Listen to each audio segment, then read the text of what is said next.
The Gospel of John, chapter 18. When he had finished praying, Jesus left with his disciples and crossed the Kidron Valley.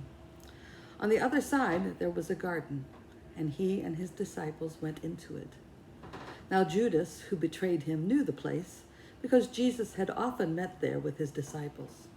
So Judas came to the garden, guiding a detachment of soldiers and some officials from the chief priests and the Pharisees.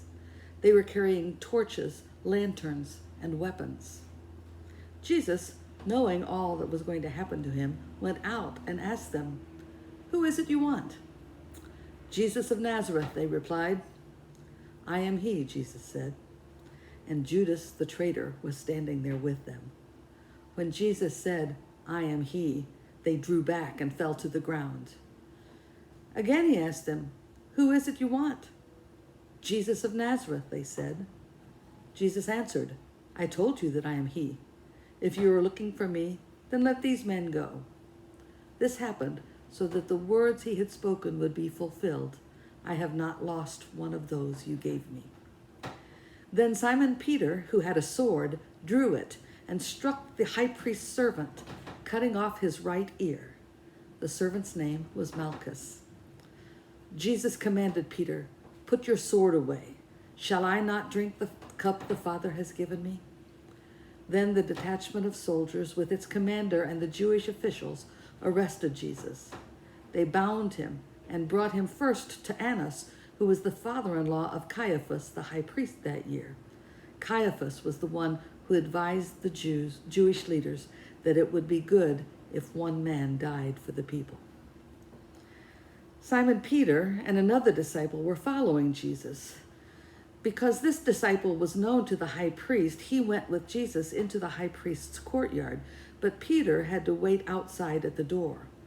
The other disciple, who was known to the high priest, came back, spoke to the servant girl on duty there, and brought Peter in. "You aren't one of this man's disciples too, are you?" she asked Peter.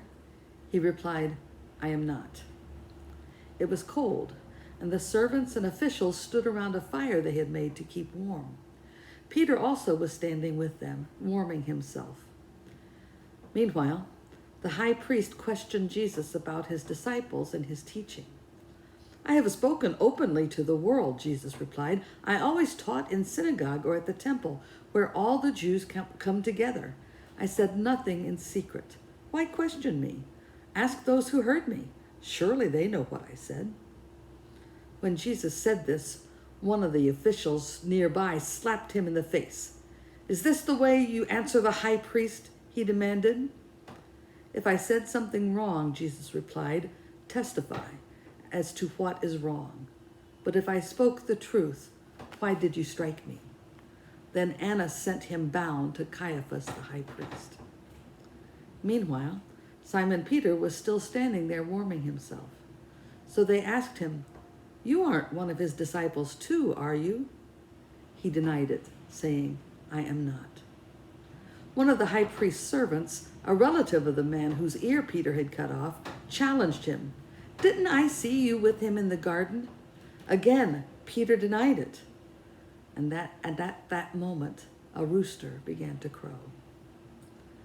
Then the Jewish leaders took Jesus from Caiaphas to the palace of the Roman governor.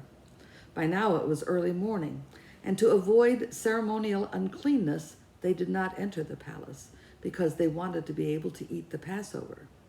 So Pilate came out to them and asked, "What charges are you bringing against this man?" "If he were not a criminal," they replied, "we would not have handed him over to you." Pilate said, "Take him yourselves and judge him by your own law." "But we have no right to execute anyone," they objected. This took place to fulfill what Jesus has said about the kind of death he was going to die. Pilate then went back inside the palace, summoned Jesus, and asked him, "Are you the king of the Jews?" "Is that your own idea?" Jesus asked, "or did others talk to you about me?" "Am I a Jew?" Pilate replied. "Your own people and chief priests handed you over to me. What is it that you have done?" Jesus said, "My kingdom is not of this world. If it were, my servants would fight to prevent my arrest by the Jewish leaders. But now my kingdom is from another place." "You are a king then," said Pilate. Jesus answered, "You say that I am a king.